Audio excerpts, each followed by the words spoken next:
Hello and welcome back to the Rules Guru. Kez, can you let us know what we're doing today? Today we're going to be looking at overheads, particularly the rule associated with when the ball goes up versus when the ball comes down. So Kara, what are the two main things we have to consider when throwing an overhead? We need to ensure that when the ball goes up, it is a safe area, as well as when it lands, that there's also a safe space there as well.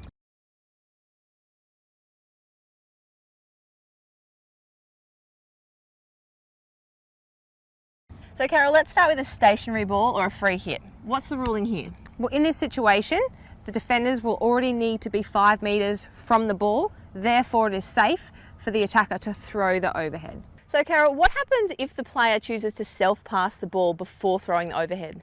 Well, essentially, it's not a very smart thing to do due to the fact that the attacker can approach within the 5 metres and therefore it is not safe for the ball to be lifted. In this situation, we would award a free hit.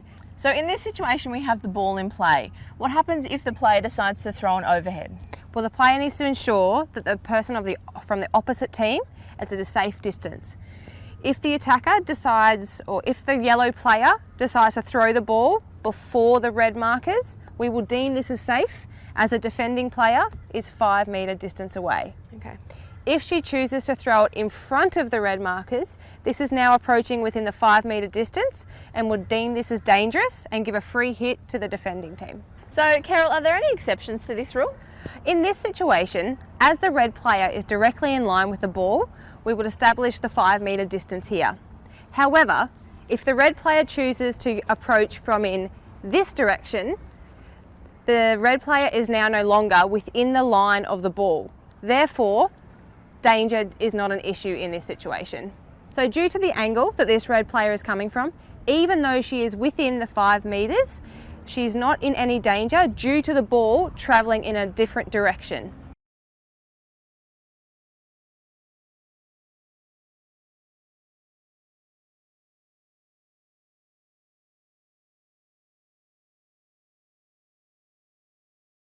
Now we have established the rule for when the ball goes up. Run me through the scenarios of when the ball comes down. So we're going to go over 4 different scenarios of when the ball's going to land. So Tara, run me through scenario number 1. In this scenario, the ball is landing where 2 players are together.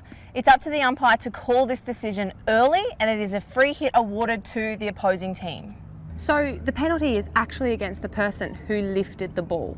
Yes, that's correct, Carol. The person who lifts the ball actually has to make it land in a space that isn't congested. So this is why we call it against that player. So Tara, where and when would you award this penalty? So the umpire needs to make this call while the ball is in flight to prevent any danger occurring where it would have landed. The free hit, however, is taken where it would have landed. The free hit, however, is taken where it would have landed.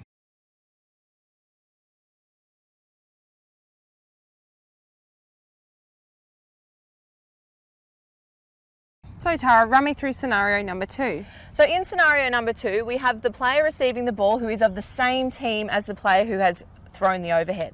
This player can receive the ball safely as all the defenders are outside the 5 metres. The defenders of the other team have to wait until the ball is controlled before they can engage. Okay Tara, so you've explained that the defender must be outside of the 5 metre distance until she's controlled the ball. What do you mean?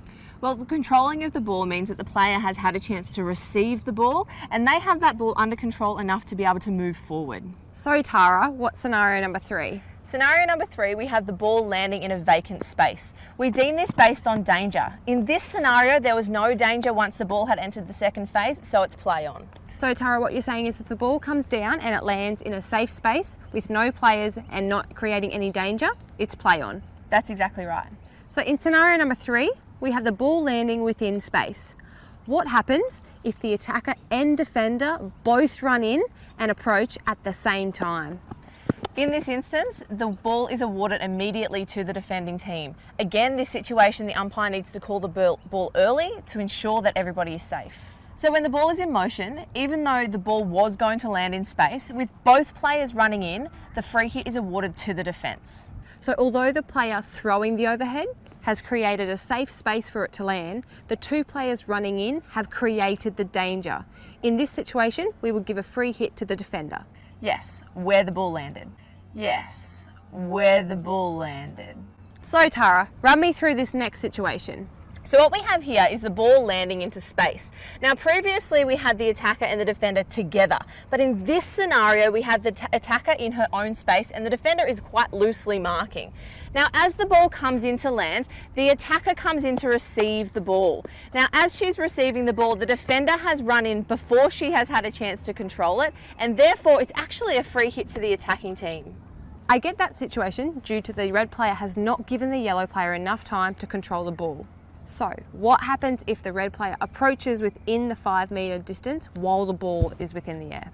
So what happens there is the yellow player has actually owned that space, so she gets the free hit. So in this instance, it's different to previously where the defender gets the free hit.